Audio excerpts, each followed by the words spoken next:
Hi, everyone. Welcome to the third and final session of our Global Leaders webinar series. My name is Erasmo Sanchez Herrera, Director of the Global Division at NGLCC, and my pronouns are he, him, his. We are so excited for today's session titled The Work of Leaders. We truly hope this session will provide you with insightful information about what it means to be an inspirational leader and an overview of different leadership roadmaps. I would like to introduce you to NGLCC Senior Vice President, Sabrina Gilgant. Welcome, Sabrina. Thank you, Erasmo. Good morning, everybody. We're so glad to see you all here for our final session with Carrie as a part of our Global Leaders series. Y'all are amazing leaders, and I know that you have only become better leaders as a result of these programs with Carrie. I know I certainly have. We're very, very thankful that you all have been able to take part in this program. We've been so excited to have Carrie.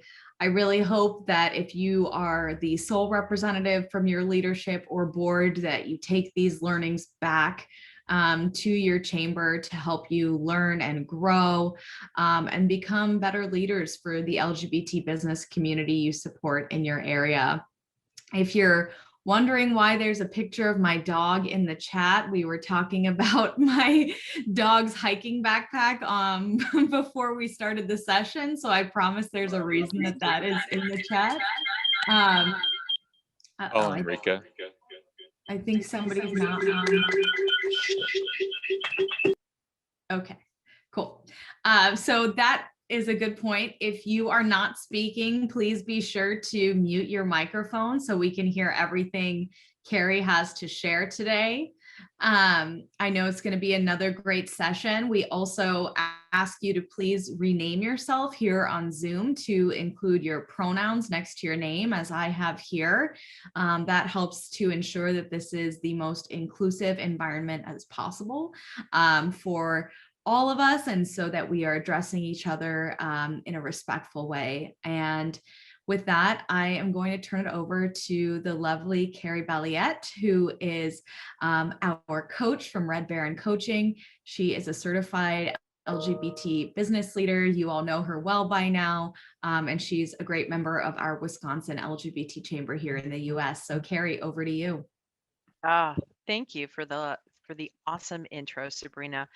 I'm really excited to be here again with you. Our third session. I feel like we're a pretty intimate group, even though I've never met you all face to face.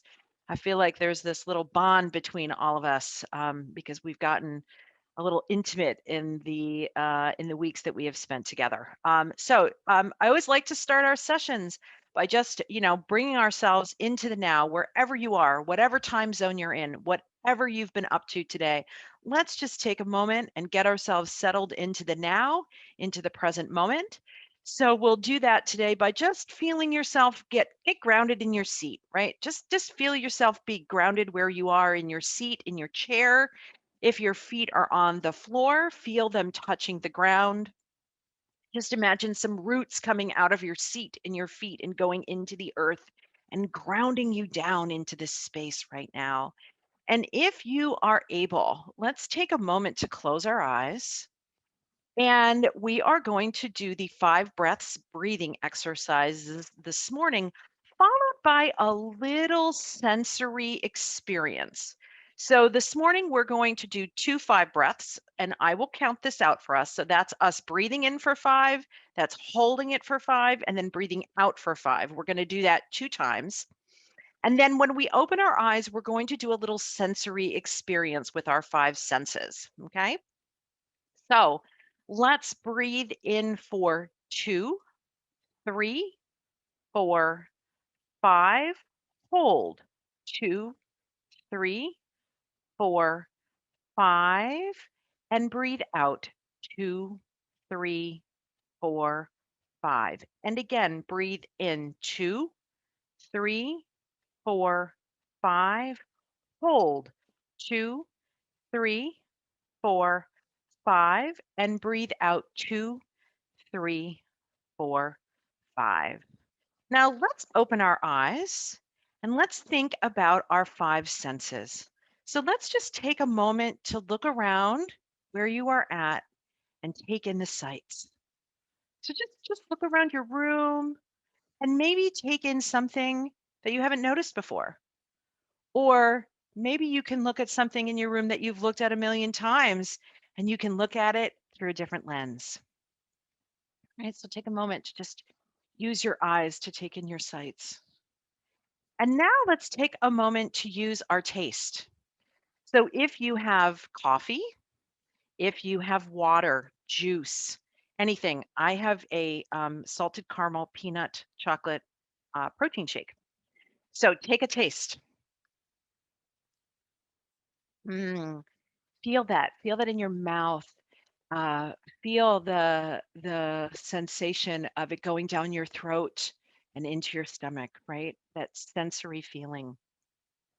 Next up is feel. Take a moment, feel your skin. Just take a moment to just feel your skin, feel your clothing, right?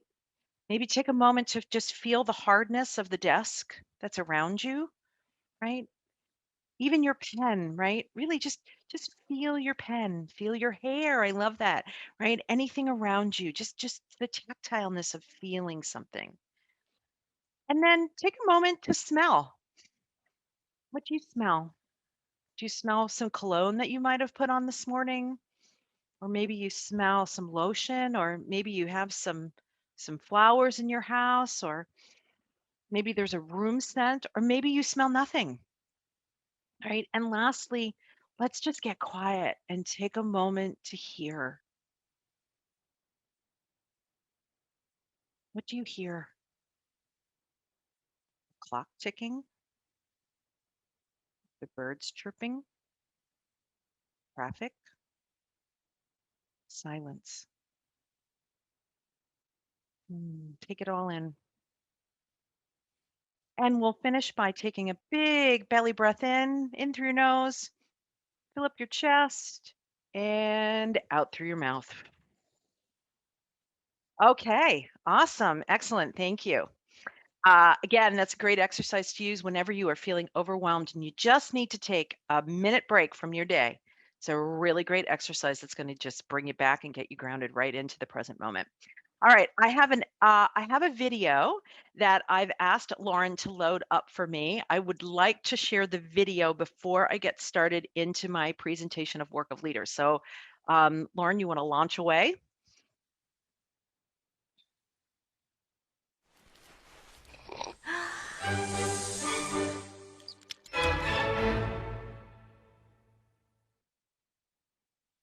So what is empathy, and why is it very different than sympathy? Empathy fuels connection. Sympathy drives disconnection. Empathy, it's very interesting. Teresa Wiseman is a nursing scholar who studied professions, very diverse professions where empathy is relevant, and came up with 4 qualities of empathy. Perspective taking, the ability to take the perspective of another person or recognize their perspective as their truth. Staying out of judgment, not easy when you enjoy it as much as most of us do. Recognizing emotion in other people and then communicating that. Empathy is feeling with people. And to me, I always think of empathy as this kind of sacred space when someone's kind of in a deep hole and they shout out from the bottom and they say, I'm stuck, it's dark, I'm overwhelmed. And then we look and we say, hey, you climb down. I know what it's like down here, and you're not alone. Sympathy is, ooh, it's bad, no. You want a sandwich? Empathy is a choice, and it's a vulnerable choice, because in order to connect with you, I have to connect with something in myself that knows that feeling. Rarely, if ever, does an empathic response begin with at least. Yeah. And we do it all the time. Because you know what? Someone just shared something with us that's incredibly painful, and we're trying to silver lining it. I don't think that's a verb, but I'm using it as one. We're trying to put the silver lining around it. So, I had a miscarriage. Oh, at least you know you can get pregnant. I think my marriage is falling apart. At least you have a marriage. John's getting kicked out of school. At least Sarah is an A student. But one of the things we do sometimes in the face of very difficult conversations is we try to make things better. If I share something with you that's very difficult, I'd rather you say, I don't even know what to say right now, I'm just so glad you told me. Because the truth is, rarely can a response make something better. What makes something better is connection.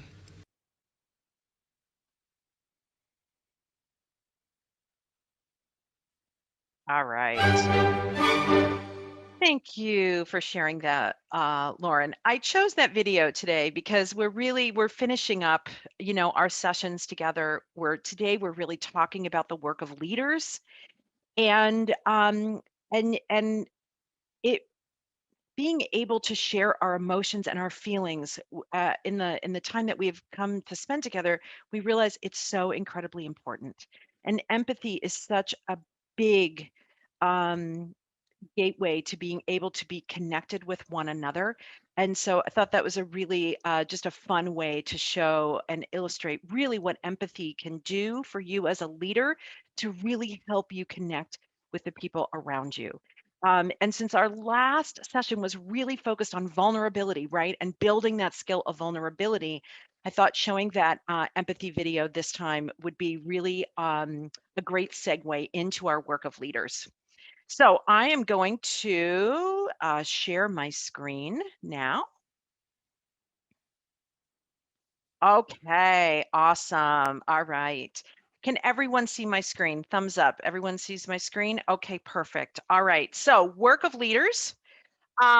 Here's what we're going to learn today, right? We're going to do an overview of inspirational leadership.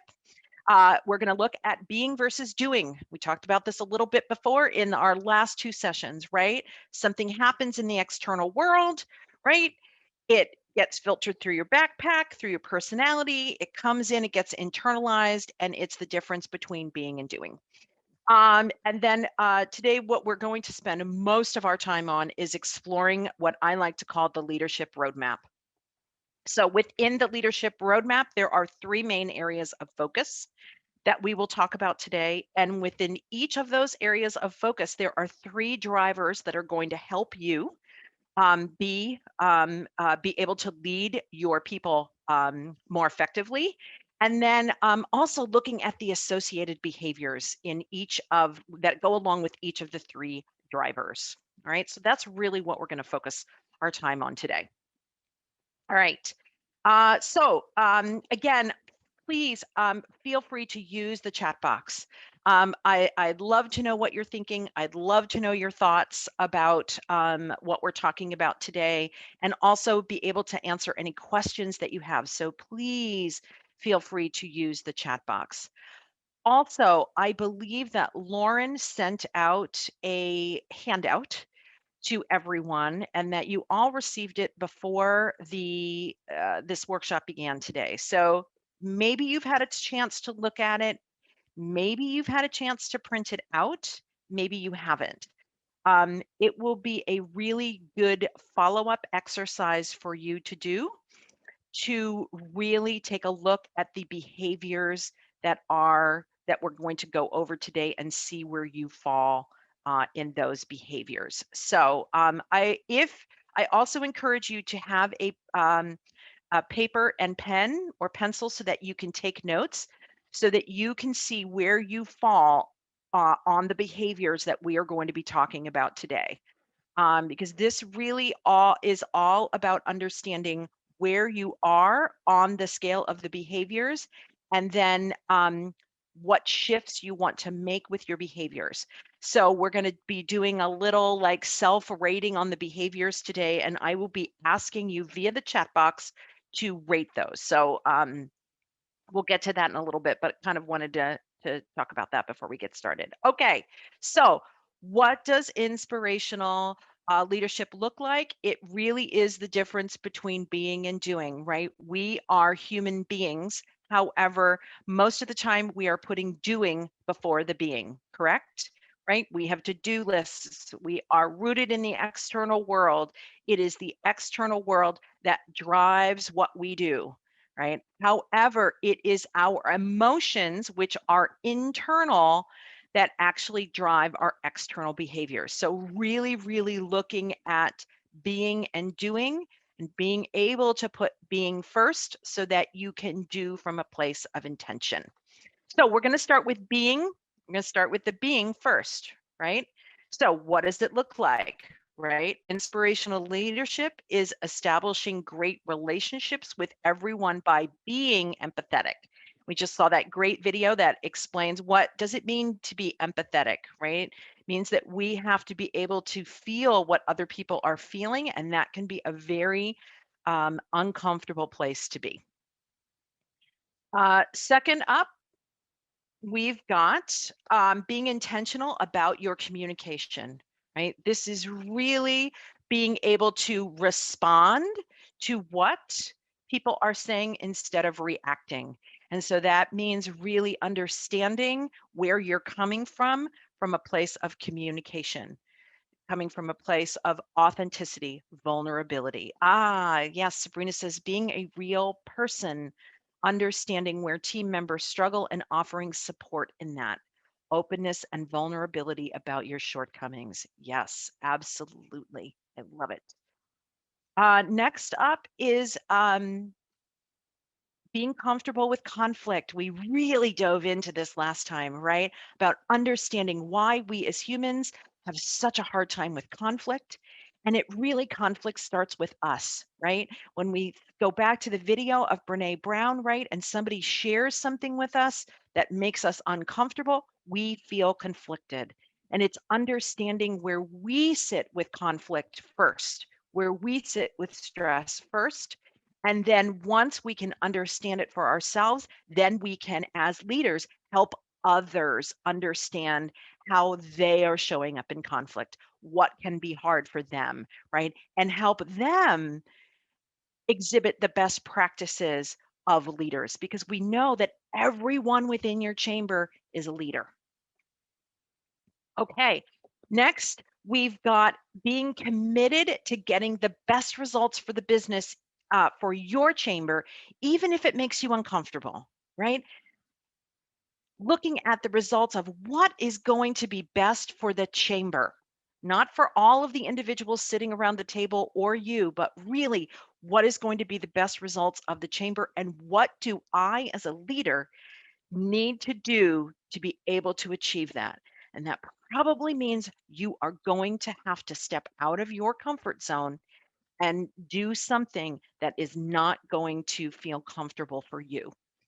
And so it's really just understanding that and being committed to that. And that goes back to those castle principles, right? Being able to live through courage and authenticity and service and trust and love and effectiveness.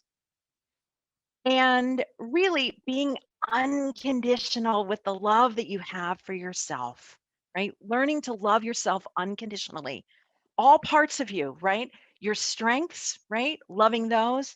Also your challenge areas, right? This is what I call the light and the dark. This is loving all parts of you as a human being, and knowing that you are exactly where you need to be and doing exactly what you need to be doing. And once you can accept that and love yourself unconditionally, then that love spreads to all of the other people around you. And you can be a leader that also loves everyone on your team unconditionally, knowing that they really are doing the very best that they can. So that's all the being, right? Now we're going to move into the doing part, right? Because you can't lead without people that are willing to walk beside you. So doing is just as important as being. So if we take a look at doing, right, understanding the human connection we have with each other. Brene Brown talked about that in her empathy video, right? It's connection, right? So you as a leader creating a safe and trusting environment so that everyone thrives, right? This is tapping into the belonging part of the way that we are hardwired as a human, and being able to really embrace healthy debate, right? Which means that you know that conflict is going to arise within you and others, and that it's okay. And then also looking at leading from your heart, right? Letting your feelings and emotions like love and vulnerability and empathy be the place you come from first. Our emotions drive our behaviors. It is just the way that it goes, right? It comes back to that internal part of us, right? Our emotions live on the inside and we will respond according to our emotions. And so understanding that and knowing it is really the foundational work of being a good leader. And also seeing your chamber as a community, right? We talked about this too. It's the community aspect. This comes back to connection. It's the right internal and external stakeholders working together to get the best results for everyone. This is being able to really truly come at it from a service perspective. And as we look at seeing your chamber as a community, right? We think about having people walk alongside us. It's really about leading people from point A to point B, right? That's really what leadership is all about, right? It's about we're here and we want to go here, and I want to be able to have people walk beside me. I want to be able to lead people and get to where we want to go. And so often as leaders, we want that to be a straight line. So take a look at the image that's on the screen in front of you, right? Very straight line, very simple, very straightforward. And rarely is leadership ever like that. Most times, your leadership journey is going to look like the picture that is now on your screen, which is really all about people are coming on, people are coming off, we're merging, right? We're changing lanes, people are going at different speeds. And so today, as we think about work of leaders, what we're really going to do is take a look at um, how do we make sense of the just the sort of uh, non-linear part of leadership, because we want to make sure that people don't get lost on the journey. As a leader, we want to make sure that we are making sure that we are bringing everyone along and we are meeting everyone where they are at, instead of expecting everyone to be where we are. So what does that look like? So I want to introduce the leadership roadmap. Okay. Leadership roadmap consists of 3 main areas of focus. So it's all about vision, alignment, and execution. Right? So when you think about your leadership in terms of being able to make changes within your chamber, being able to introduce new product lines, new services, new strategic partners with all of those people who are across sectors that we talked about in our first session together, right? When you think about implementing all of that, what are the 3 things that you need to think about as a leader to be able to do that? And those 3 buckets are vision, alignment, and execution. So today we are actually going to take some time to do an overview of each of those 3 areas.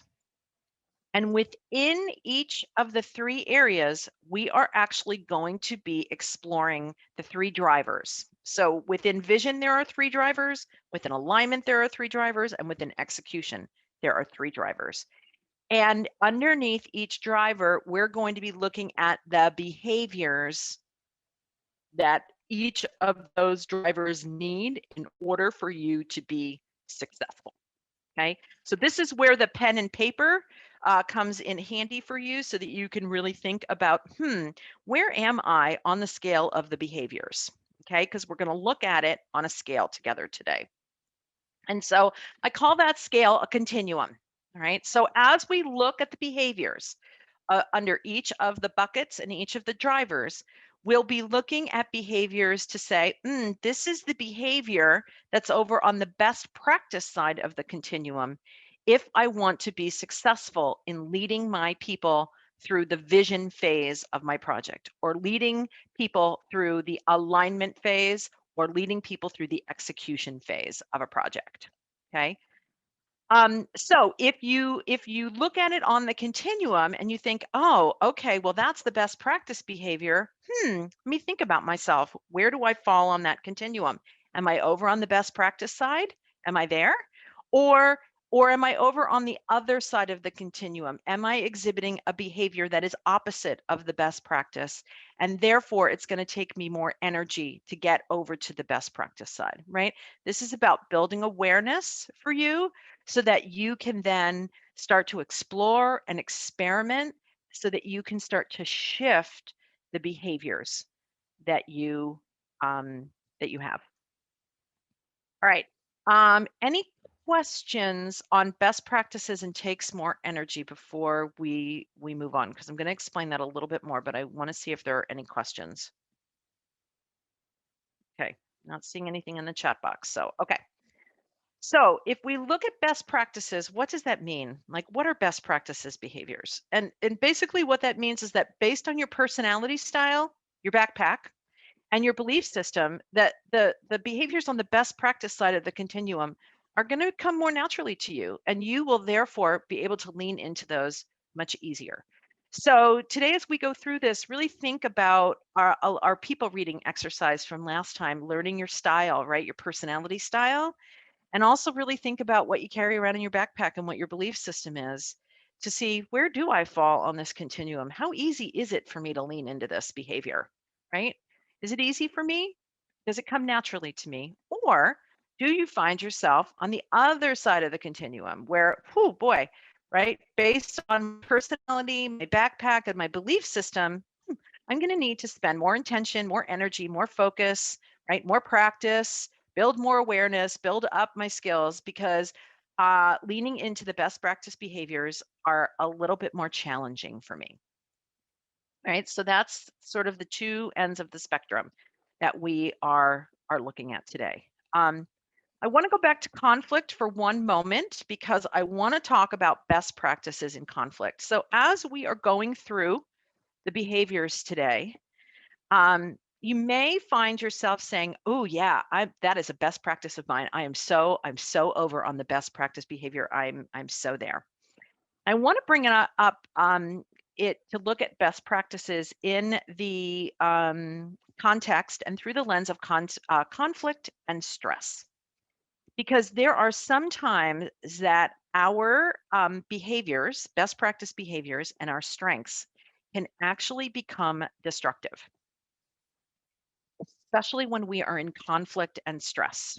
And this usually happens when your belief system completely kicks in for you, right? You go back into survival mode for a little bit, right?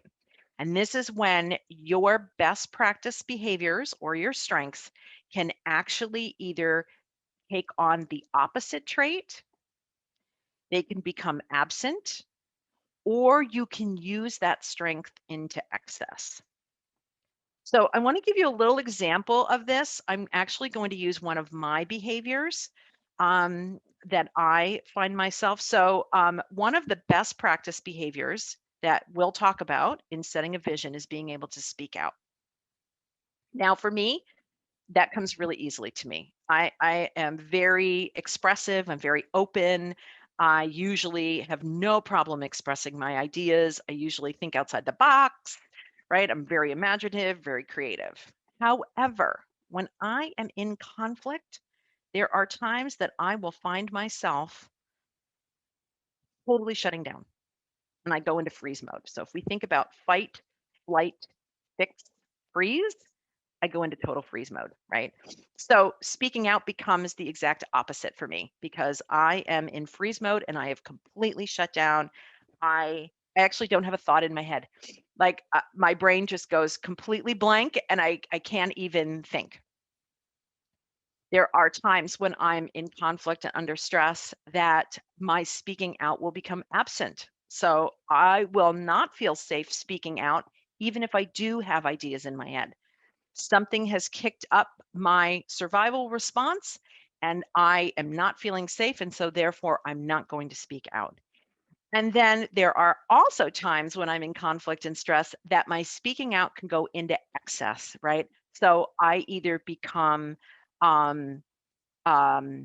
defensive, right? We talked about these last time when we're in conflict, right? My behavior becomes defensive, or I start dismissing other people's opinions, or I start overpowering. So just want to, as we start to look at these behaviors today, really think to yourself, where am I on the best practice scale when I am just like normally going about my day?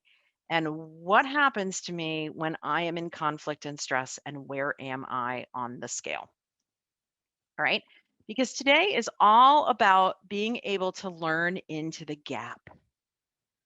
That's all it is. There's nothing good, nothing bad, nothing right, nothing wrong. It just is. This is part of the human experience, and learning where we are and being able to be non-judgmental about it and come from it from profound neutrality is just us saying, I need to learn into the gap. I have a gap here, right? I want to be over here on the best practice side, but really I'm probably um, much more over into the opposite of that. And so now I just need to learn into the gap, because 50% of the people have between 5 and 9 behaviors that are going to take more energy and focus for them to be effective leaders. So as we go through this today, when we get through each of the behaviors, I'm going to ask you to type into the chat box where you think you are. If we look at the continuum from a scale of 1 being I am on the best practice all the time, and 10 being, boy, I have to use a lot of energy to get to that best practice, where would you rate yourself? And so we're actually going to use the chat box today to get a little bit of feedback going as we go through the behaviors today. Okay. Oh, Elisa says she shuts down. Oh, yeah. Thank you for that. Yes. Yeah, that is just a really, really common response, right? When you are in conflict and stress, think about the fight, flight, fix, or freeze. Which one are you? So why don't we use the chat box? I love that you did that, Alicia. Thank you. So if we put in the chat box, when you're in conflict, what is your behavior? Do you fight? Do you fix? Do you fly? Do you freeze? Which one are you? So let's see what everybody's responses are.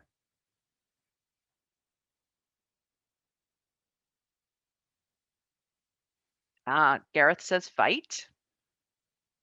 TJ just shut down or freak out.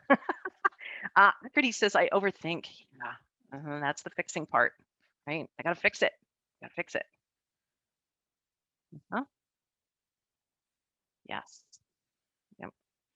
Alicia says I agree with Acrity. I do that too. Yeah. Sydney says me too. Yeah. Yeah. And it depends, right? So often too, it depends on what the situation is, right? Like this is the great thing about the opposite, the absent, and the excess. It just kind of depends. It depends on the situation, and it depends on what's being triggered in that belief system of yours on the inside, right?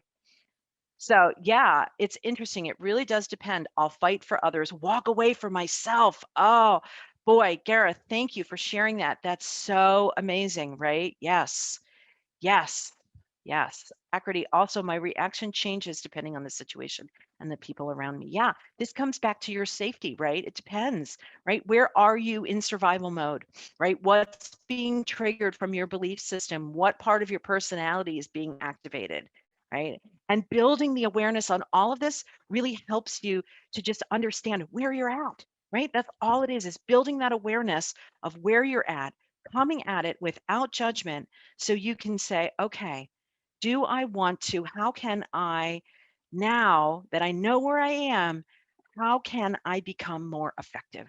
It's really what we're going for here. So excellent. All right. All right. So so let's look at, I this project because it is a great example of vision, alignment, and execution. Okay. So on May 25th, 1961, President John F. Kennedy said that the United States would safely send an American to the moon by the end of the decade. Okay. He said that it would not be done not because it was easy. He said because it was hard. They were going to do it because it was hard and because he wanted the United States to be the first, to be the pioneers. Now, why was this vision so memorable? And I asked my parents about this. I asked my mom and dad, right? Because in 1961, I wasn't born yet. I don't even think my sister was born yet. They probably had their first television, right? And they were watching this on the TV. And I remember my mom saying, I remember when President Kennedy got up and said that we were going to safely send an American to the moon. We were going to do it, right? President Kennedy didn't say that his team was going to do it. He didn't say that NASA was going to do it, right? He said that the United States was going to do it.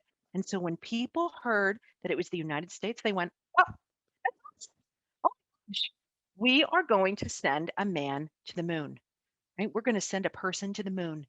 And people got excited about that. And that is the cool thing about a vision, right? A vision has energy behind it.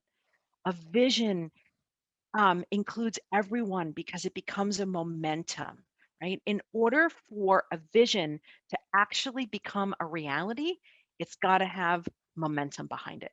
So think about how many visions that get started that never come to fruition, right? It's likely not because it wasn't a good vision, most likely because the alignment and the execution weren't weren't thought out enough to be able to make that vision become a reality. So now here's the interesting thing about this vision, right? It took 8 years for them, July 20th, 1969, to put the first person on the moon, right? And when we think about that, right, it took a while, right, to be able to really get that vision secure. It took a while to be able to get everybody in alignment around that vision. And it took even longer to make sure to get the execution done, right? There was a lot of on, off, speeding up, slowing down, changing lanes, changing people, changing ideas, testing assumptions, vetting it out, right? It's that crazy highway that we were looking at. But really great example of how when you really apply the principles of vision, alignment, and execution, you really can get things done. Now, you may not have 8 years, right? You may be thinking, well, that's great, Carrie, but we do not have 8 years to figure out how to be able to implement new things, right? Not every project is going to take you 8 years. And it's really important to think about your vision, like from a sustainability aspect, really, what's realistic, right? What's realistic for that? So, okay. All right. So we're going to start talking now. Does anybody have questions about vision, alignment, execution, especially as I laid it out in the context that's here? Okay. So we're going to talk about vision, all right? Because this is our first bucket. So what does vision mean, right? What does it mean?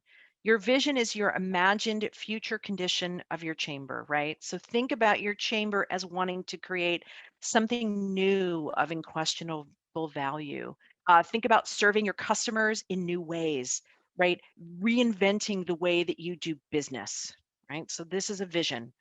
Crafting a vision is ideally a shared process that combines contributions from leaders at all levels, right? So normally we think about a vision coming from the top down, right? When really it is a shared process of everyone, right?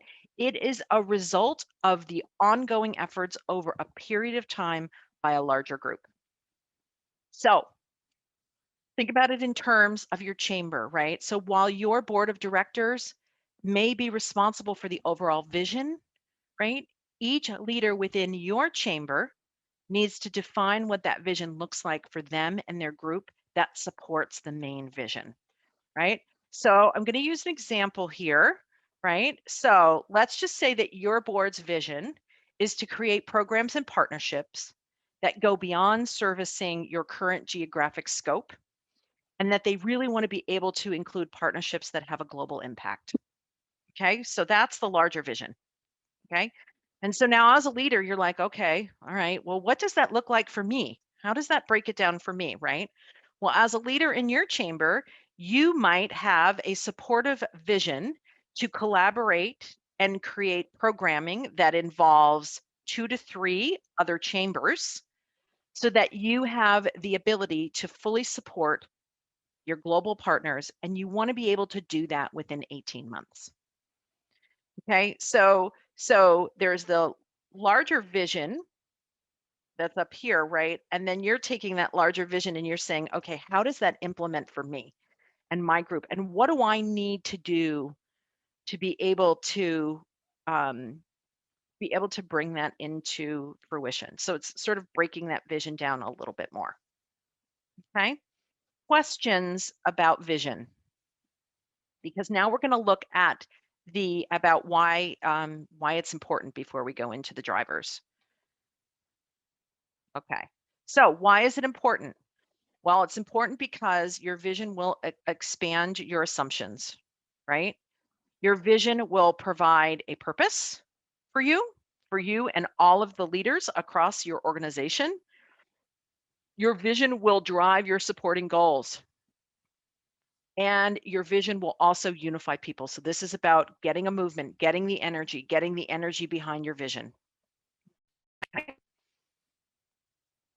So if we look at the 3 key drivers of vision, we want to be able to do some exploration, right? If you want to have a vision and you want to change the way you're doing things, you need to suspend your judgment and you need to consider a variety of ideas and the opinions of all.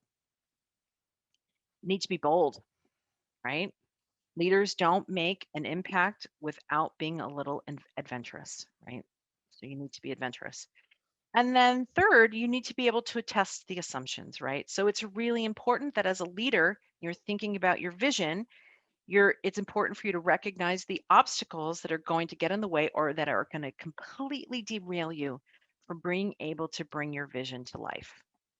So as we look at these 3 drivers, we're going to now look at the behaviors that come along with these 3 drivers. And we're going to start with exploration first. Okay, so exploration is again about suspending your judgment, right? Being open to looking at all possibilities and being able to think big and outside of the box. Okay, so that's our first one. All right, so this is when you're going to see the continuum come up, right? So over on the left, we've got best practices, and over on the right, we've got the energetic shifts, which means it's going to take more energy for you to be able to get over to the best practice side of the continuum, right? So in exploration, what do we need to do to be able to explore the best, right? Because a good deal of effort is really going to go into developing a vision, right? This is going to take a while. It's not going to be something that happens overnight. And you want to really be able to resist the temptation of being able to get to the right idea too quickly. So the best practice behavior for exploration, one of them, there are 2 of them. One of them is remaining open. So think about it. Are you a person that remains open? Now, when we think about remaining open, what does that mean, right? Well, remaining open means that you can entertain new ideas, that you're open to exploration, that you're not hurrying to finalize your plans, that you're comfortable with continuing to develop concepts and gain understanding as you go along, right? That you are less likely to settle on something that's an ideal solution because you're focused on the process, right? This is the process of getting there rather than being attached to that end result, right? So you tend to be able to remain open. Now, if we look at the other side of the continuum, right? And we see, okay, well, if remaining open is my best practice and what I should be doing for exploring, what does it mean if I'm not, right? What's the opposite of that? And again, this comes back into conflict, right? Think about when you're in conflict. and when you're under stress, because seeks closure is the opposite of that, right? So maybe if you find yourself being really close to the right side of the continuum, right, you may find yourself making decisions and finalizing plans too quickly. You may prefer not to revisit options once you've decided, right? We've made a decision, we are moving forward, and we're going this way. We're not going to revisit it, right? You may need to push yourself to think more openly and creatively and not focus on their results. So take a moment, think about it.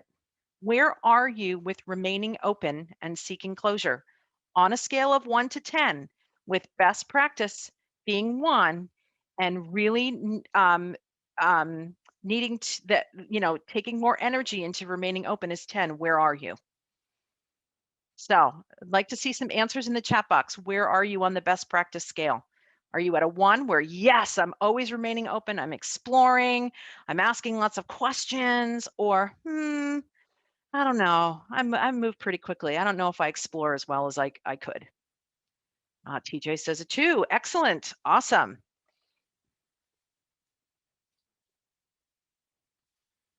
Anyone else?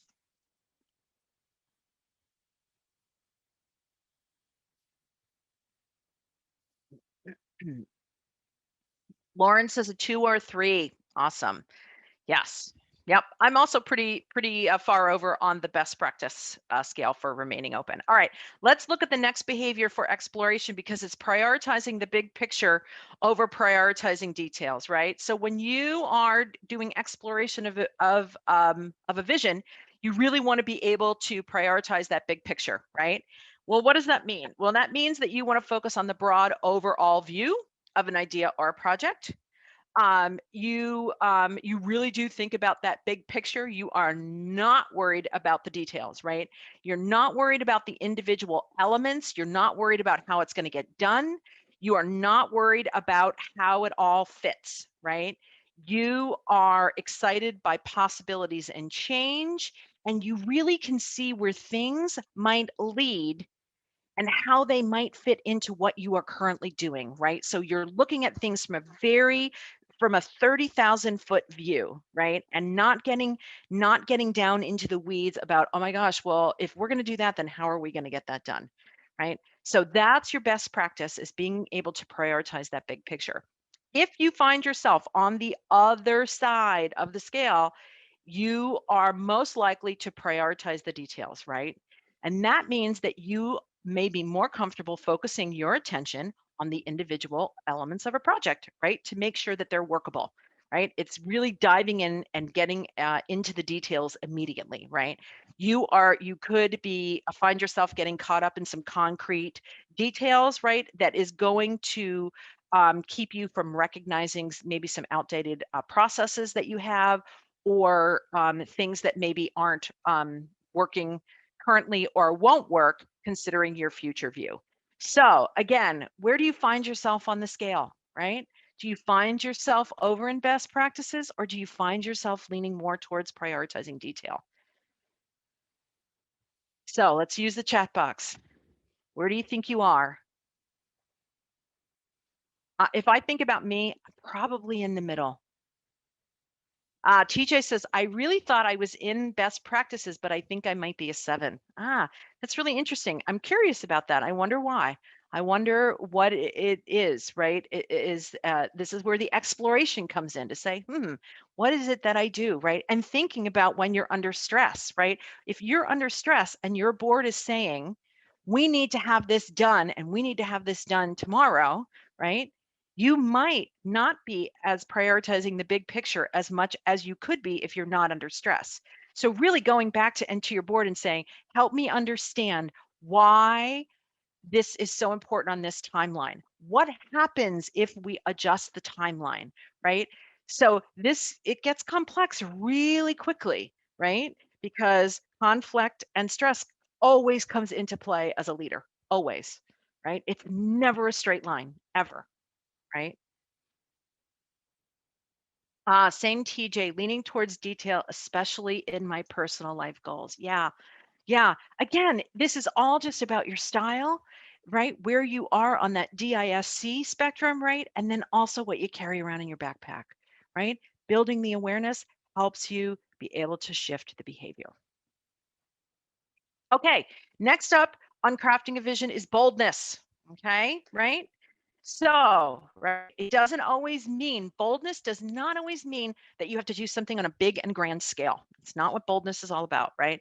But it does mean that you have to be the leader that is willing to champion bold new directions, new thoughts, new thought processes, new ideas, new possibilities, right? So, let's take a look at the behaviors, right? So, best practices. If you are going to think about crafting a new vision and being bold, you are going to want to be adventurous, right? That means that you are going to want to be able to take risks. There are some people in this room that this is going to come to so easily, right? Oh my gosh, I love to take risks, right? I am excited by taking risks, right? I am very comfortable with the unknown and I actually find it kind of thrilling and fun, right? Taking chances comes easily to you and you are really able to act even when the outcome is completely unclear to you, right? You're like, I don't know what's going to happen, but I'm all a-okay with that, right?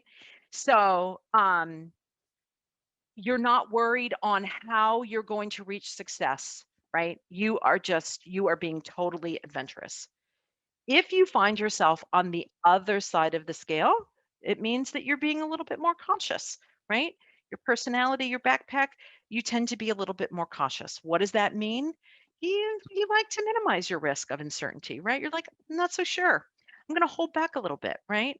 You're going to ask questions. You're going to want to work through all of the possibilities, right? You're going to want to work through things before you're able to take that next step, right? You really want the concrete stuff, right? You may be uncomfortable taking chances until you really have the right information or you have people around you that you know that you can trust. So think about it. Where are you on the best practice of adventurous and cautious? So let's see what it says. Let's see what we say in the chat box. Who's willing to share? Ah, Gareth says, I'm going to go a 10 on this, annoyingly so. As a human resources professional, I want to make sure we've worked through all options, make sure we understand all the legislation, etc. Thank you for sharing that, Gareth. Thank you.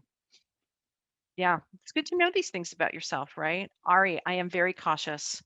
TJ, personal life 2, work life 8. Now, I also want to say, as we go through these behaviors, right? We're talking now about crafting a vision, right? Now, there's going to become a time when cautious is good, right? So, as a leader, it's not like cautious is not good, right? It's just that when you are trying to craft a vision, being cautious could hinder you from getting the best vision possible. But there are going to be other times in either crafting a vision or getting alignment or execution where being cautious is going to be a great thing. That's what makes all of this so complex, right? And understanding, these are the things that I need to be doing in this certain instance. Okay. So really look at this through the lens of crafting a vision. All right. So the next one is boldness. Now I talked about this one a little bit, right?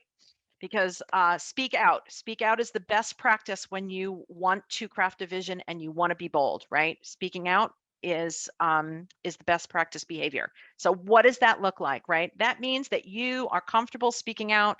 You are willing to volunteer your bold ideas. Again, you're very comfortable with the unknown.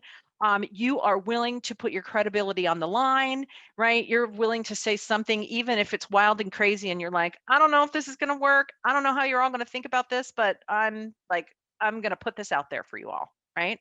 So, really being able to speak out is the behavior that we're looking for in crafting a vision with boldness. Now, on the other side of that is the tendency to hold back, right? So if you find yourself in this particular situation, right, needing time to process, right? If that's part of your personality, if that's part of your backpack, right, then you are probably more comfortable holding back, right? You may need time to process. You may need time to say, I don't know. I got to think about this, right? I'm not sure. My head is like, things are just swirling and I'm not sure what's going on, right? You may be focused on wanting to work through all of the possibilities, right? Or you may be more uncomfortable putting your credibility on the line, right? Alicia says, that's when overthinking comes into play. Yes, yes, I like to call this monkey mind, right? This is when monkey mind happens to us. And this is when connecting back into your body, right? This is when these grounding exercises that we've been doing will really come into play for you, right? Take a minute, right? Excuse yourself from the room. Do whatever it is that you need to do. Take a break, right? Walk away. Get yourself grounded back into your body, right? And know, okay, I know what's going on here. I know what's happening, right? I'm going to reset myself, right? Really, really important. That's why awareness is so incredibly important. Okay. Lastly, for crafting a vision, we're going to look at testing assumptions. All right. When we think about testing assumptions and crafting a vision, the best practice is to seek counsel, right? So if we're looking at testing assumptions, we want to be able to consult with trusted advisors, right? We want to be able to have people help us evaluate the risks and the possible outcomes of what we're talking about here, right? We want to really rely on this experience and expertise of others to be able to help us because it's going to give us clarity, right? It's going to help us say, is this going to work? Is what we're talking about really working, right? So we need to explore, we need to be bold with our vision, right? But then we also need to test the assumptions, right? Because having a vision without testing the assumptions means that you are going to don the fire gear a lot, right? You are going to be putting out fires all the time because problems will come up along the way. So that's why seeking counsel and on best practices is so incredibly important, right? So seeking counsel is not about looking for support, right? It's really soliciting objective input and being able to surface potential problems. All right. So best practice, seek counsel. On the other end, you decide independently, right? What does that look like if you're a leader that likes to decide independently? It means that you like to go it alone, right? You don't really lean into looking to input from others, right? You make decisions on your own without really asking for others. You tend to rely on your own assumptions, right? You actually also miss out on opportunities by not relying on other people to help you make the decisions. Now, there's lots of reasons for this, right? You could be a fast mover, right? You're moving quickly, and so you feel like you don't have the time to seek counsel, right? Lots of reasons why this happens. So let's think about it. Where are you on the scale? Do you seek counsel or do you decide independently? What do you all say about where you fall on the best practice continuum for this one, on testing assumptions? Alicia says, I seek.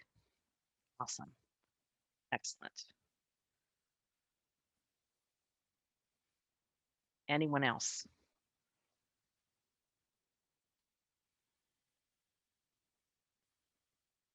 This is an interesting one for me. I tend to decide independently. I'm results oriented. I move quickly. I'm an I on the DISC, so I tend to not seek counsel. I'm like, we don't have time for that. I'm busy. I'm moving on. So Gareth says an 8. Yep. TJ says say more independent. Yep. Yep. Yep. Totally get it. All right. And then the last one for testing assumptions is exploring the implications, right? So be able to, when you want to test assumptions, right, you really want to be able to explore all of the implications. Again, this is about taking some time to step back and being able to say, okay, if we go down this road, what is this all going to look like, right? So you want to be able to explore those implications. You want to be able to show show patience. You want to be able to determine the benefits and the drawbacks, right? You want to be able to, again, examine it from all angles. You really want to avoid moving too quickly because, again, you are going to be putting out fires and tackling problems all along the way if you're not exploring your implications enough, right? On the other side of that, you also have the push forward, right? This is the personality trait backpack, right? These are the folks that want to jump right in, right? You want to be able to just get moving. Let's get moving. Let's not spend a lot of time talking about this. We got to move, right? You prioritize quick progress. You want to be able to get this done, right? Careful evaluation can be uncomfortable, or you could also see this as kind of like busy work, like, right? I don't really want to go that far down underneath the surface. I want to be able to just keep moving. So where do you find yourself on the scale under best practices and energetic shifts? Where do you find yourself? Do you tend to explore implications, or do you tend to push forward and just jump right in? Gareth says a 2. Yep, that means you're willing to explore. Yep. So do you see how, when you're in exploration and you're trying to be a big picture, right? And stay open and really not prioritize the details, right? How if you are strong on exploration because you're a number 1, right? Then sometimes exploring the implications are hard for you. So it really does take a good mix of those behaviors to be able to really be an effective leader, to be able to craft that vision. All right. Any questions about vision before we move on to what's our next one? Seeking alignment is our next one. Any questions about vision? Being able to craft a vision. Okay. All right. So let's talk about seeking alignment. And I absolutely loved this picture, right? Because it all, right, everything is so aligned. And then there's one person, right? One person. And that is really all it takes, right? To get your alignment out of whack. If one thing can happen and the alignment, it gets a little wonky, right? So seeking alignment is the ongoing process of getting buy-in from both a task and an emotional level, right? This is really, really important to understand, that you need buy-in from task and emotion, because we know that emotions drive our behaviors, right? So we want to make sure that people are we get emotional buy-in, right? That doesn't mean that everybody needs to agree. You're never going to have consensus ever. It's really difficult to get consensus. And some of us as leadership styles, we're really looking for consensus from the group. Which is really a tough thing to get. And most likely you don't need consensus, because most people just want to be heard, right? Most people just want their thoughts and ideas heard and validated, even if you end up going with something different, right? So ongoing process of getting buy-in. And it requires ongoing communication to reevaluate and realign as situations and needs change, right? So think about all of the things that can happen along the way of trying to bring a new vision to fruition, right? People change, circumstances change, budgets change, priorities change, right? So that's that ongoing communication and reevaluate and realigning as you go on, right? So if we take a look at why it's important because it sets the stage by proposing a plan for effective implementation. Seeking alignment provides a forum for questions and concerns that everyone is going to have. Alignment actually brings people together behind the vision, right? We talked about that energy and the momentum, and seeking alignment allows you to continue bringing the momentum forward, right? And seeking alignment is all about generating excitement for your vision. So let's look at the 3 drivers. What are the 3 drivers in alignment? You want to be able to have clarity, right? So that means leaders that are able to be clear communicators and explain the reasoning behind their ideas will gain alignment. Dialogue, right? People want the opportunity to be able to ask questions, to be able to share their insights, to be able to share their fears, right? They want to be able to have dialogue and be collaborative, right? And dialogue helps you identify potential problems, right? Both task and emotional, right? This is the importance of dialogue, right? If you are being vulnerable, if you have empathy, if you are bringing your authentic self, if you are living through those castle principles, you will find the emotional problems that people are having and be able to help them work through that. And then the last one is inspiration, right? People need to see how their efforts are going to contribute to the success, right? Again, this is part of the belonging and the becoming, right? At the core of our humanness, we want to be connected, loved, and accepted, right? We all want to belong. We all want to be able to do well. And we're meant to be part of something that is larger than ourselves. That's tapping into the becoming part of us. So inspiration is really important. All right, so now that we know the 3 key drivers, right? Clarity, dialogue, inspiration, let's take a look at the behaviors that are associated with these. All right, clarity. If you are leaning into the best practice behavior, that means that you are explaining your rationale, right? You are probably coming at this from a logical and analytical point of view. You are really able to get your thoughts down. You're able to talk to people about the reasoning and the facts behind it, right? You are really able to dig in and give people a lot of information so that they can understand what's going on, what the expectations of them are, why you're doing it, all of that stuff, right? And explaining your rationale, you are also focused on answers, right? You are focused on answering questions that people have probably before they even have them, right? So if you find yourself over on the other side of the scale, it's going to take you more energy to lean into explaining your rationale. If you are leaning towards offering your intuition, right? This means that you are coming from feelings and emotions, right? This means that you are really tapping into your knowing. You tend to communicate more with your personal feelings, your gut, like, I know this is happening, right? I know this feels right. And you are more focused on just accepting what is. It feels right. This feels right. This feels right of what we're doing. So we're just going to go down this road. So again, let's think about where are you? Where are you on the scale of best practice and energetic shift? Are you more over on explaining rationale so that you can get clarity, so that you can get alignment behind all of your people? Or do you find yourself more on the intuition side and you offer your intuition? So where are you? Put it in the chat box.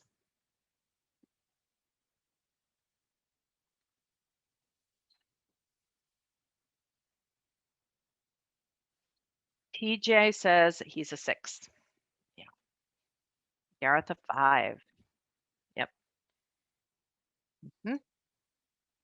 Yep. Lauren says she's a 5. Sydney 5. Yeah. 5s can be tough places to be, right? You're like, it kind of depends. Sometimes I do, sometimes I do, right? Gareth says, not sure others would agree. Interesting, right?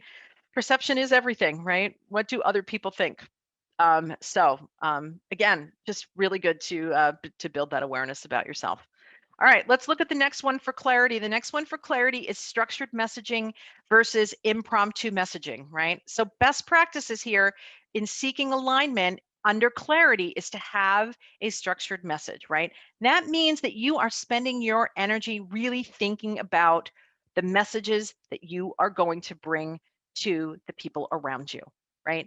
You're taking the time, you're thinking them out, you're breaking them down, you're making them understandable, right? You're answering potential questions, you're taking the time to maybe write this out on paper or create a draft of of this so that you really make sure that you are putting down the message that is going to make the most sense for all of your people so that you can seek alignment, right? So that you can be able to have an open dialogue, which is the one that's next. Okay, because that's our next driver is dialogue, right? So do you have a tendency to be able to do good structured messages? Or do you find yourself being really impromptu messaging, right? That means I'm just going to talk off the cuff. I'm going to talk about how I feel, right? If you are doing impromptu messaging, your people, it may be confusing for folks, right? And it may be unnerving. You know, you may not be going deep enough if you are just doing an impromptu messaging. You're not thinking maybe about some of the questions that they could be asking. You may not be thinking about some of the implications that could be coming up if you're doing an impromptu messaging.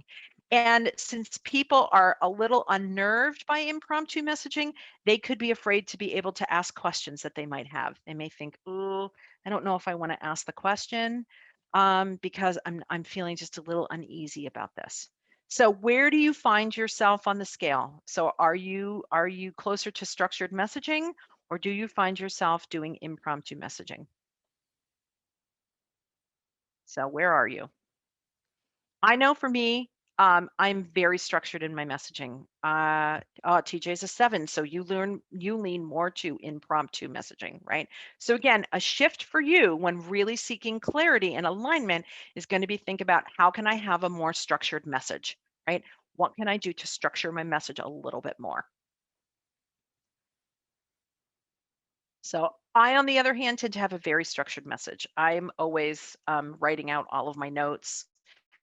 In presentations, I keep all of my notes so that I make sure that I am hitting all the points that I want to point. Gareth says a number 3. Yeah. Okay. So you are actually feel that you do a pretty good job in doing structured messaging. Okay. All right. Let's move on to dialogue, right? So what is dialogue all about, right? So the simplest way to get others aligned around the vision is to engage them in dialogue, right? Right? When you're seeking alignment, it's really about being clear about what that vision looks like, having that structured message, and then it's about dialogue, right? It's really engaging them in the who, what, why, when, and how questions, right? Because you want to be able to get everything out on the table because seeking alignment is all about the buy-in, right? So if you're going to have good dialogue, you want to be able to exchange perspectives. So if you're on the best practice side, you are really open to exchanging perspectives. Well, what does that look like, right? That means that you tend to encourage dialogue around new ideas and information, right? You find brainstorming really fun and energizing. You are curious about the opinions of others, you ask questions, and you promote an open dialogue all the time. If you find yourself over on the other side, you are looking at presenting information, right? So what does it look like if we present information, right? That means that you tend to communicate your any new ideas and information without room for discussion. You may rely on yourself as the expert in these instances. And when you are presenting information as um, out with no room for discussion, people can really confuse it as fact. So when you are presenting information, people tend not to ask questions. They tend to not open up to new ideas because they really are taking the information that you're presenting as, oh, this is not an open dialogue. You're just presenting this information and this is what we're doing.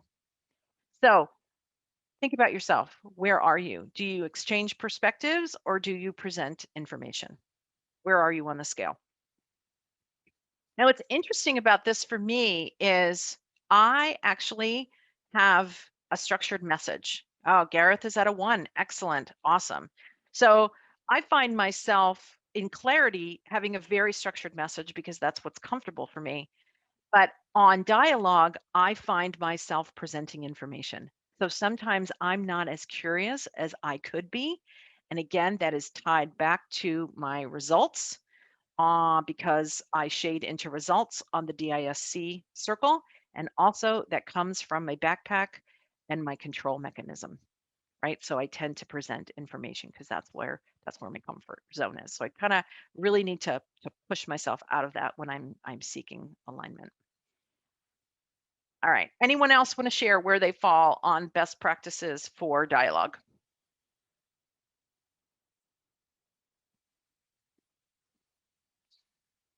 Okay. All right, let's move on to receptiveness, all right? Because the other thing that we want to do is when we're going to have a dialogue with people, we want to be receptive about inviting different opinions and different points of views, right?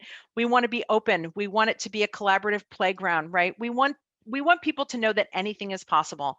So when we are presenting that vision, right, and we are seeking alignment, we want people, bring it on, right? Bring it. This is the time to get it all out under the table, right? So we want to be receptive. So do you find yourself being curious and seeing other people's ideas as a collaborative playground where anything is possible, right? Are you open to discussion no matter how crazy and wild it may seem? Or do you find yourself being more challenging, right? This is the personality style and the backpack that tends to be a little bit more questioning and skeptical, right? Really being challenging of people's points of views that are different from your own. And when you get challenging, when you are trying to seek alignment, what happens with people when they feel that they are challenged? They tend to fight, fix, fly, or freeze, right? Challenging takes people back into the survival mode. And so that's when the fight, flight, freeze, fix comes in, right? So you may be focused on uncovering potential problems with ideas that are different from yours, right? Views that are different from yours. Or you may find yourself being tied to a certain outcome, right? And again, this is being tied to a result, right? And not being open to different ways of thinking. So think about it. When you are trying to open up a dialogue, are you receptive of other people's points of views, or do you tend to be challenging, questioning, and skeptical? So where are you? Where are you on the scale? What do we have? I'm actually really receptive. I find myself being way over on the best practices. I find myself in a 1 or a 2 of receptive for dialogue in seeking alignment. What about everyone else?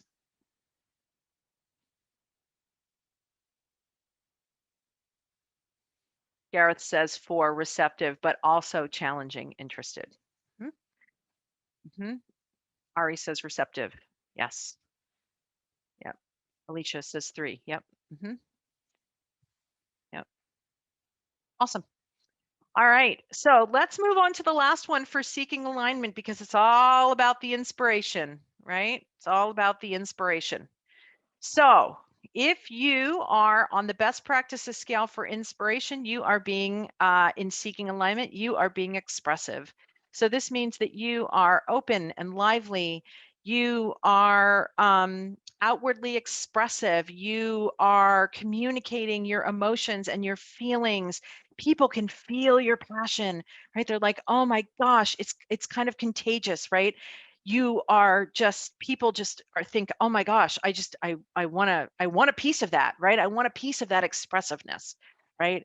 And in seeking alignment, you want to be able to be expressive because you want to be able to inspire the people around you. And we know, right, that being inspirational to other people means that you need to be inspired yourself in order to be able to be expressive. So that's why it's so important to know your style and your backpack, right? What might be holding you back from being inspirational, right? Do you find yourself being more reserved? Do you find yourself being more quiet and calm, holding back a little bit more? Do you find yourself being focused on the tasks and not the emotions? Do you find yourself displaying little emotion because you are so focused on the task, because you are analytical and logical, right?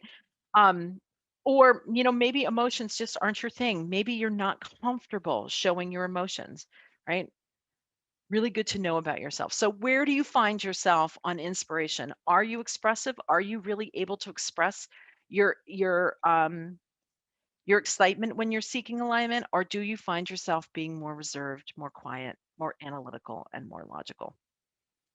TJ says this is a hard one. What I'm really curious, TJ, what makes it hard?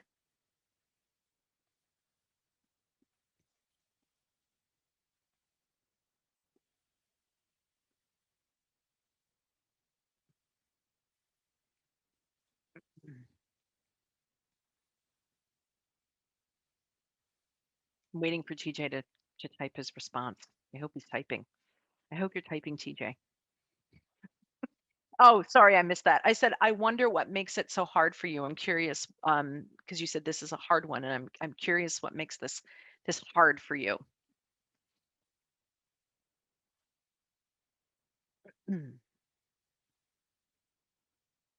This is interesting. This is an interesting one for me. This one is easy for me. If you haven't noticed by now, I am very, very expressive.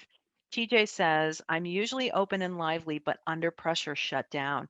See, this is an instance where the best practice is when you're in conflict and under pressure, right? Under stress. This is when you go to the opposite, absent, or excessive. Yes. Yeah. Alicia says, depends on the situation. Exactly. Yeah. Gareth says, I agree. This happens to me too, right? I am normally a very expressive person, but when I am under conflict and I am under stress, or I think that people are judging me, which really means I'm judging myself, I get very reserved. So again, this is the crazy highway we're all on, right? If it were, easy, we'd all be extremely effective leaders, and we'd be aligning and executing all of the visions, and I will say that really only 50% of the visions that are put out there actually come to fruition, and it really is the alignment and the execution that makes visions not come to life. So, all right. Okay, so next up on the inspiration, we've got encouraging, right? If you're seeking alignment and you're coming from inspiration, right, you want to make sure that you are inspiring others and that you are connecting them to purpose and importance, right? You want them to believe in the work that they are doing. You want them to make sure that they are know that they are doing a good job. You want to be able to encourage them, right? You want to be able to say, it's okay to take risks. It's okay to explore. It's okay to experiment, right? It's okay. There is no such thing as failure. There's only such thing as learning, right? This is really helping people live into their potential. Again, this is being comfortable with the unknown. This is being comfortable of stepping out and taking leap and having faith and trust that everything is going to be okay. And sometimes that can be really hard for us, especially when we're in conflict and under stress, right? Or if we have a personality style or a backpack that makes us more matter of fact. If we are more matter of fact, we are going to focus on the facts. We are going to be analytical, and we are going to be logical. We are going to rely on the tasks to get the work done. We're going to come at it from a practical side. We are not going to tap into the emotional side, right? We are going to be solely focused on the tasks. So, where do you find yourself on the scale in inspiration? Are you under best practices, or do you find yourself on the matter of fact side, and you would have to spend more energy leaning into being encouraging and taking risks and encouraging others to take risks? Where are you on this scale? All right. We're going to move over to oh, it's not vision. It's execution. I'm sorry. I'm reading this and I'm thinking, this is not right. This is not executing the vision. This is, oh, yes, it is. I'm sorry. My brain is fried. yes, we are now moving into the leadership roadmap where we are actually going to go and execute the vision. So, any questions on alignment before we move into executing the vision? Any questions on the behaviors or the drivers that you need in wanting to gain alignment from everyone? All right, so what does it mean if we're executing the vision? We are ensuring that there are prime conditions by working across all levels with your internal and external stakeholders, right? So this just means that you are making sure that the conditions are prime and in place so that everyone can do the work necessary to be able to fulfill the vision, right? And you, as a leader, want to ensure that the strategies and the people are aligned across all levels of your chamber, right? So, as the leader, it is your role to make sure that people and strategies are working in harmony for the vision to be able to become a reality. And this is such a difficult part of leadership, right? This is what makes execution so incredibly difficult because as the leader, you are the one that is going to ensure that all the strategies and the people stay aligned, right? And so you've got tasks, you've got emotions, right? You've got lots of people, you've got things that are maybe changing, and so you have to go back and you have to maybe adjust your vision. Maybe you have to go back and maybe you have to seek more alignment, right? This is, again, not a linear process. So this is something as a leader, you need to make sure that you are doing all the time as you are looking to execute your vision.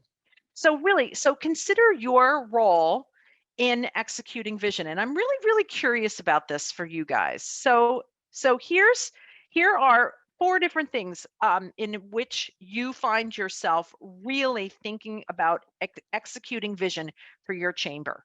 So when you think about you in your leadership role, are you number 1? I'm going to type this in here. So are you more hands-on or less hands-on? That's number 1. Are you number 2? Are you advocating for resources or providing resources? 2, are you creating strategy or following strategy? Or are you, number 4, establishing culture or supporting the culture? So where do you find yourself in those 4 areas? And maybe for you, it's a combination. It's a combination of all 4. Maybe it's a combination of 2. Where are you? So are you 1, more hands-on or less hands-on? 2, advocating for resources or providing resources? 3, are you helping to create the strategy or are you following strategy? And 4, are you establishing culture or supporting the culture? TJ says he's number 1. So that's going to be more hands-on or less hands-on. Okay.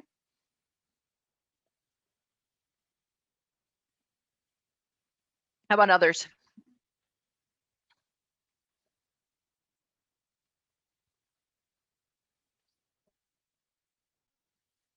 Anyone else?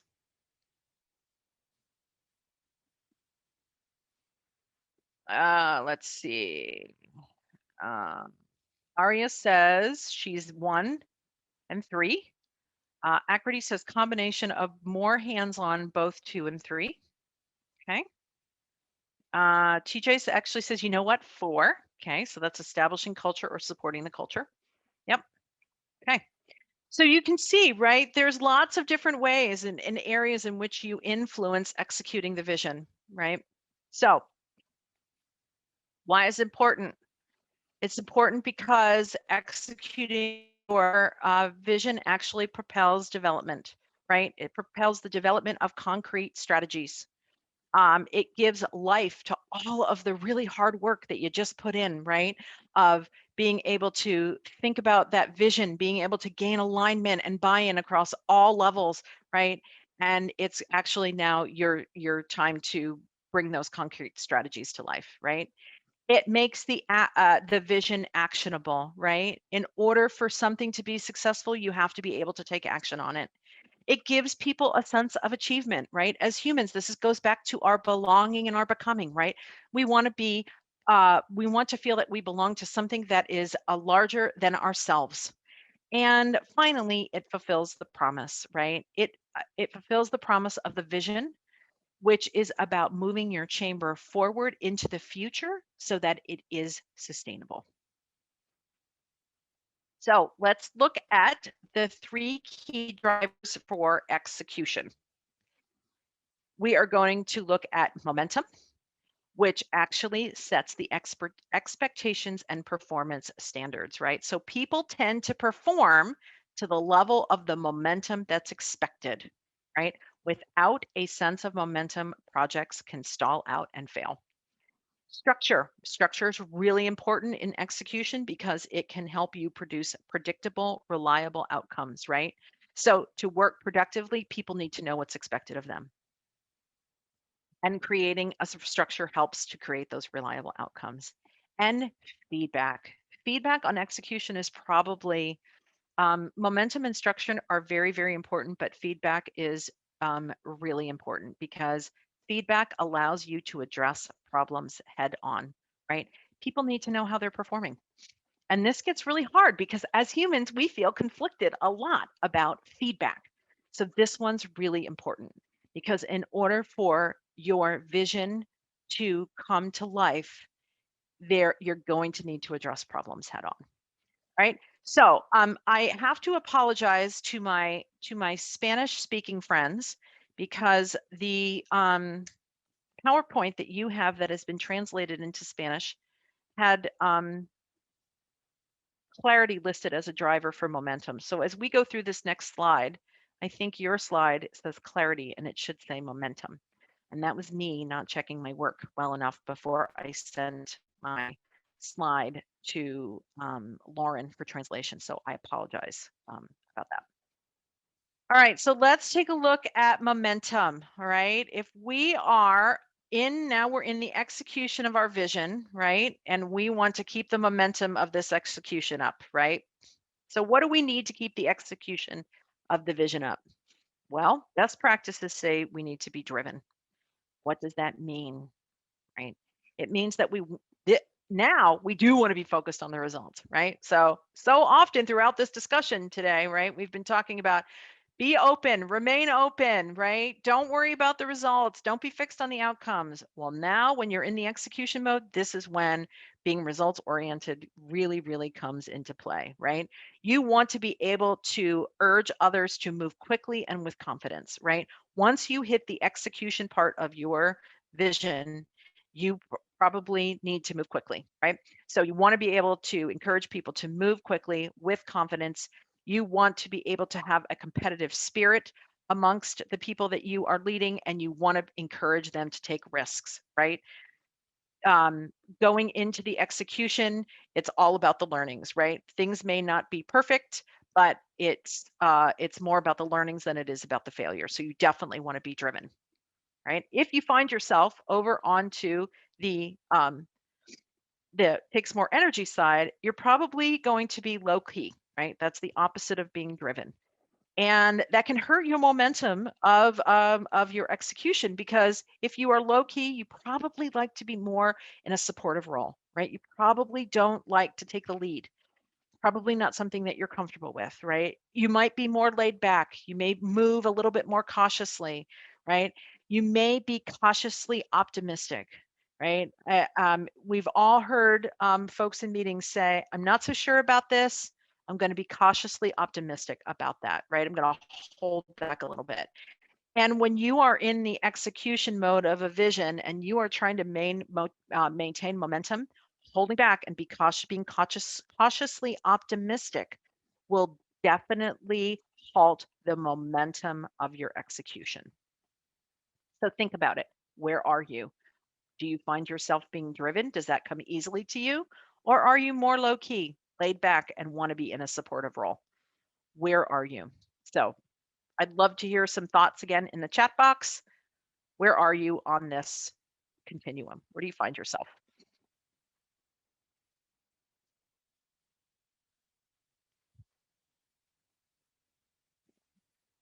TJ says a 7.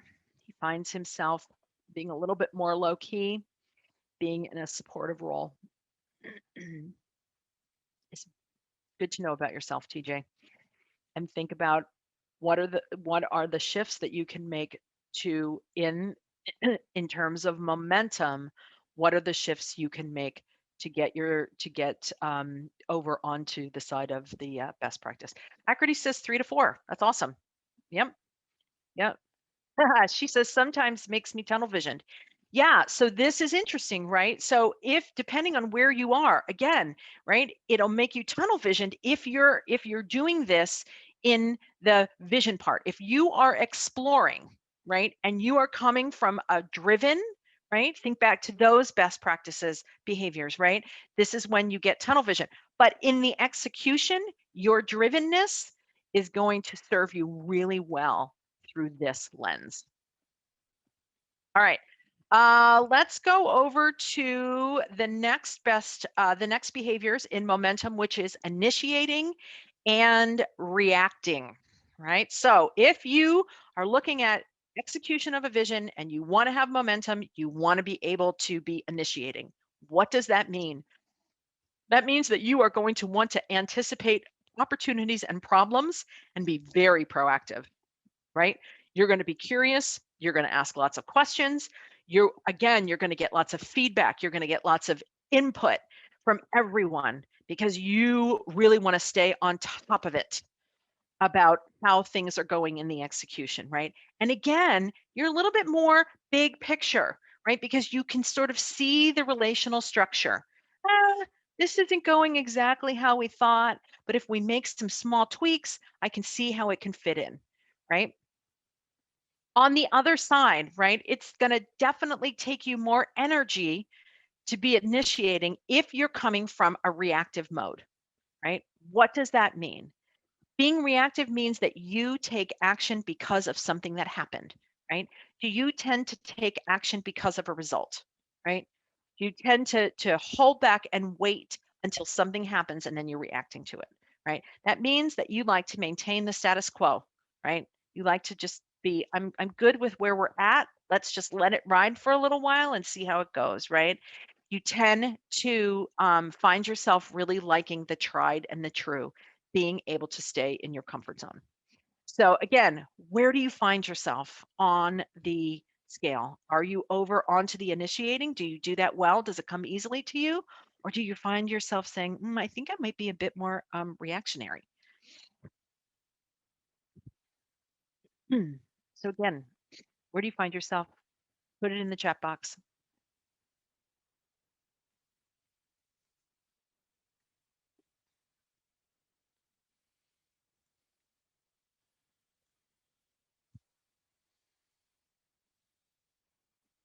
TJ says a 6.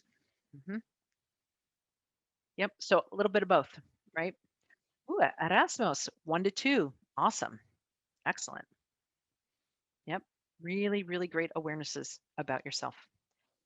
All right, let's now look at structure, right? So if we're thinking about execution, we want to think about structure, right? Because to be able to execute a vision effectively, right, we need to make sure that people have enough structure to be able to follow, right? So this is about processes, policies, procedures, right? You want to make sure that people have what I like to call guardrails in order to be able to execute a vision. So when you are thinking about creating a structure for your execution, if you are going for the best practice behavior, that means that you are a planner. Planning comes very easily to you, right? So if you are a planner, it means that you really think through things, right? You are able to really see all of the pieces and parts and how they're going to fit together. You're able to really think through your plans. You're able to define processes and policies, and you're really good at analyzing complex problems, right? For you, taking time to analyze the problems is fun, right? Comes very easily to you. If you find yourself on the other side where it's going to take you a little bit more energy to be able to lean into planning, it means that it just means simply that you like to improvise, right? Your style and your behavior means that improvising comes more naturally to you. What does that mean? That means that when you improvise, you just sort of take it as you come, right? Leans into again that reactionary mode, right? You don't go below the surface necessarily immediately, right? It means you're going to stay a little bit more up on the surface and you're going to be able to, you're really reacting to problems because you're kind of like flying by the seat of your pants, taking it as it comes. So, where do you find yourself here? Do you find yourself saying, "Ooh, yes, I'm a really good planner and therefore I'm able to put in really good structures," or I really kind of like to improvise, which means I have to sort of shift my behavior and become a little bit more of a planner when I'm thinking about executing my vision because we need the structure in place to be able to do that. All right. Last one for structure is being able to analyze in depth or follow first impressions. So if you think about your best practice for your execution and creating a good structure so that your people know what they need to do, right? You want to be able to analyze in depth. Let's see, Felipe says, being a planner is the first step to achieve tangible results, but COVID challenged and made us question all of our plans. Yes, Colombian LGBT Chamber of Commerce, Impro is not my best friend, but I have to confess, in 2020, we are close friends. You know, it is really interesting. So I have a famous saying of life happens when you're busy making plans, right? And it is true. There are some times when something like COVID comes along and throws a monkey wrench into what you need to do, that all of a sudden the structure that you built no longer works. And that's one of the really difficult parts of being a leader. You're like, oh my gosh, now what? And this is why vision, alignment, and execution is so incredibly important because, and why they all work together, right? Because when something like COVID comes along and challenges you, all of a sudden you do need to improvise and you need to go all the way back to your vision and say, is the vision that we put into place before COVID, is that still the vision that we want? Yes.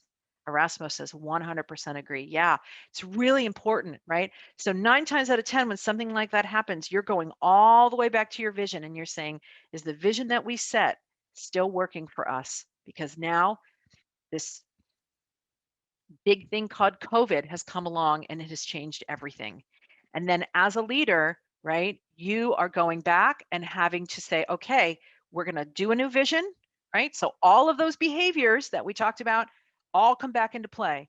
And then we're going back through alignment because now we have to make sure that we realign everyone onto the new vision, right? And then we come back and we say, okay, now that we've got alignment, now let's go through the plan of execution.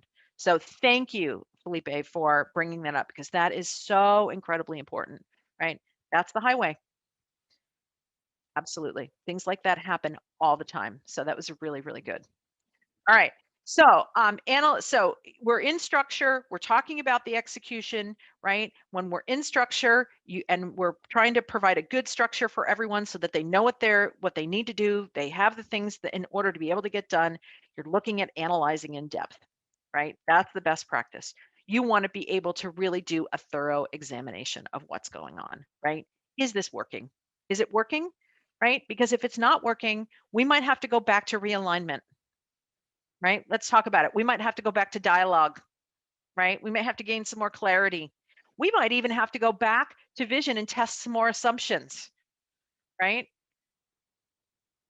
So that's why analyzing in depth is so important, right? We want to be focused on, when we're analyzing in depth, we want to be focused on facts and details.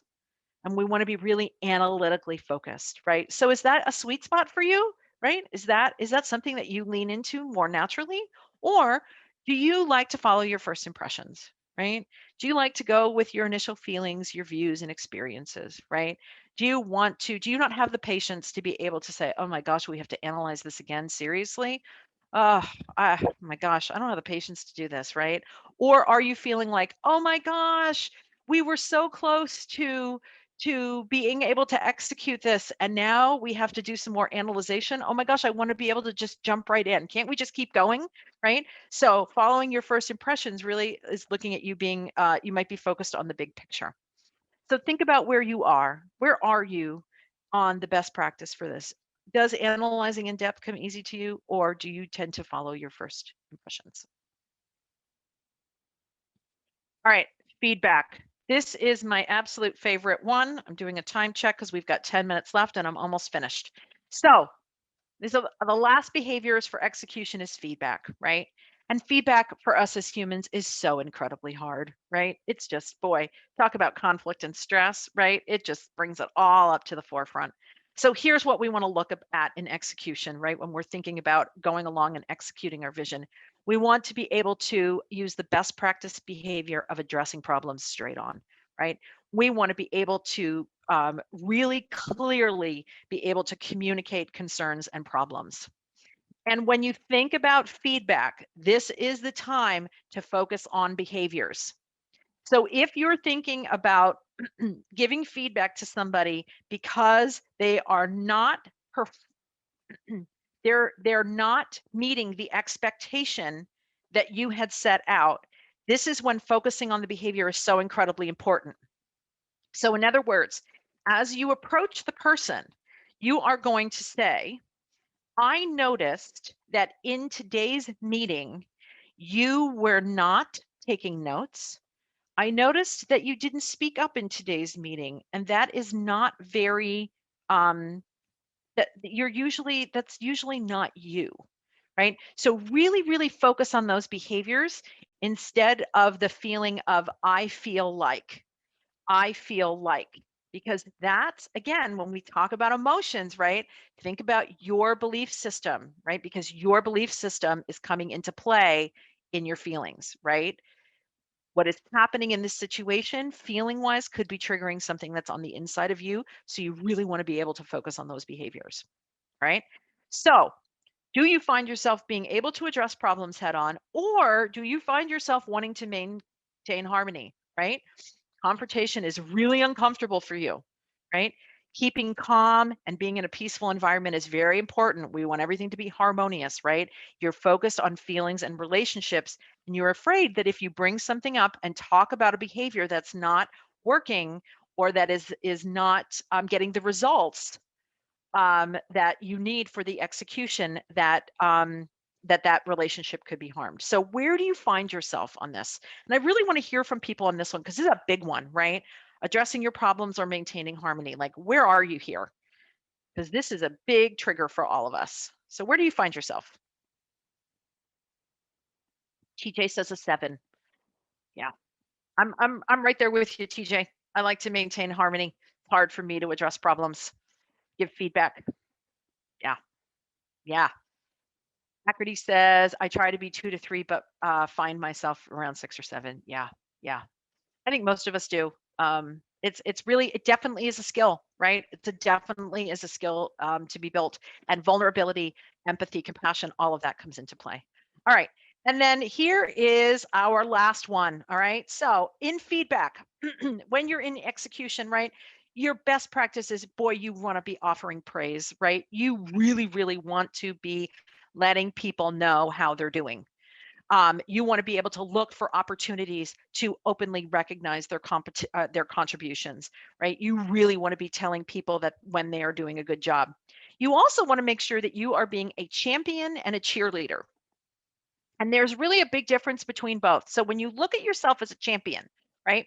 You think a champion is me saying to Akriti, hey, Akriti, you did a great job on this. Here's a way that that we can think about this moving forward so that we can get even better results. Or, hey, Akriti, you did a great job. What could you incorporate into the project next time to get this result? Right? So that's championing. That's acknowledging the fact that they did a fabulous idea, and that's you helping them step into their potential, right? Cheerleading, on the other hand, is you did an awesome job, Acrity. We're going to celebrate this moment because you knocked it out of the park, right? That's cheerleading, right? So best practice, that's where you want to find yourself in giving feedback on your execution. Or do you find yourself maybe offering less praise, right? And that just means that from a personality style and backpack that you lean into more task focused, more results oriented. For you, you're like praise because you're so focused on the task that it's like it's unnecessary for you. It's just part of doing your job. The other thing with offering less press can be also tied to never enough. And this is such a human trait of ours, right?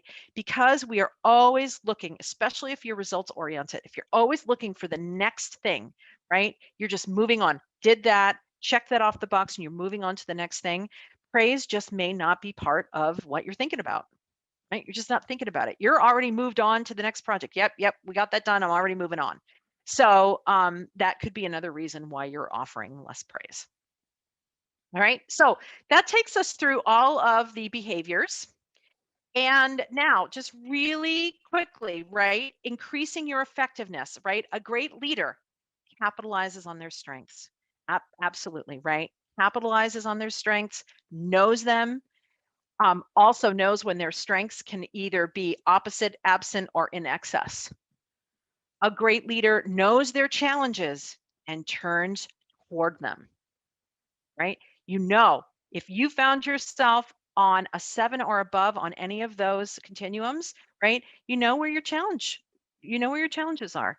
And being able to accept them, turn towards them, right? This is you loving all parts of yourself, right? And being able to shift those behaviors, right? A great leader understands the duality of being and doing, right? This is knowing the external world and the internal self, the emotions, and all of the stuff that goes on for you as a leader. A great leader uses profound neutrality with self and others, right? A great leader experiments, explores, and plays and encourages their people to do the same. And a great leader builds their skills of vulnerability and authenticity and empathy and compassion, right? And brings those emotions into the workplace. And so finally, I always like to leave you with a quote. And I really look at this as leadership is really making ripples, right? I alone cannot change the world, right? Alone, it's very hard for you to create a vision, gain alignment, and do a successful execution, right? But I can cast a stone across the water to make many ripples. And that was Mother Teresa. And so as a leader, that's what you're hoping for, right? You're hoping to be able to cast those ripples across and make connections with everyone and be able to have good vision, get good alignment, and be and have excellent execution. So I'm going to stop my share so that I can see everyone's lovely faces, because I always like to do this at the end. And I'm just really curious if anyone has any questions or comments or thoughts about all the information that we just, and it was a lot. So I'm really glad that you've got the you've got the handout to go back to, so you can really plot yourself. So, questions, comments?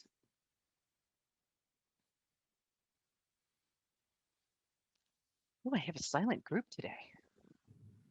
Well, I just want to say that this was remarkable, and I definitely enjoyed this webinar series that you provided. It has been really inspirational, and letting us look deeper into ourselves and finding out who we are. So thank you so much for taking the time to share that with us. You are so very, very welcome. I love doing this. And I love being able to help people understand themselves better, so that they can be better leaders in all aspects of their lives, right? This isn't just about work. We're leaders in every areas of our lives, with our kids, with our parents, with our partners, our spouses, in our communities, everywhere. So these skills that we're building will help you in anything that you want to accomplish. So thank you.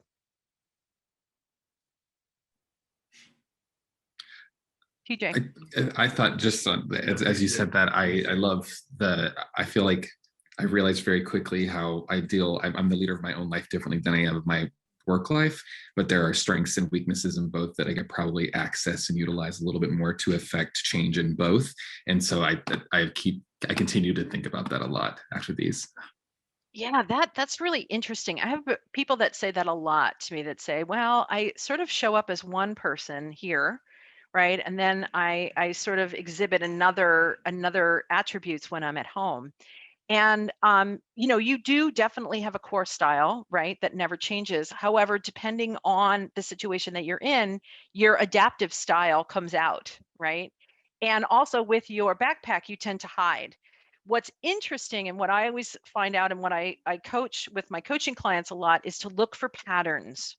So we as humans are pattern oriented creatures, right? We're creatures of habits.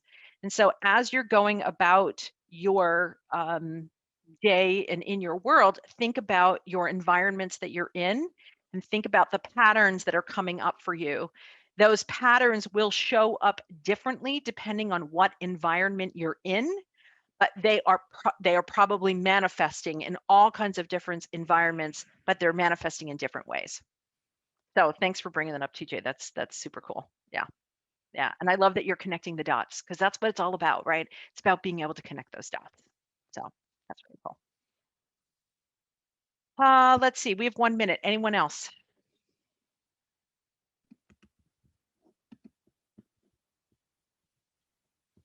All right. Erasmo, Lauren, it's all yours. Carrie, thank you so much for this empowering final session and for such an informative and insightful webinar series.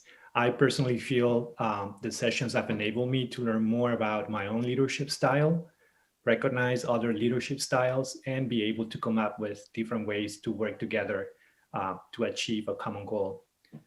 I'm pretty certain everyone else has also learned similar takeaways from all 3 sessions. Thank you, global leaders and NGLCC team, for joining us through this inspirational journey for the past few weeks. Lastly, special thanks to Lauren for all of her support in making this webinar series happen. Have a great rest of the week, and we hope to see you all soon. Thanks, everyone. Thanks, everyone.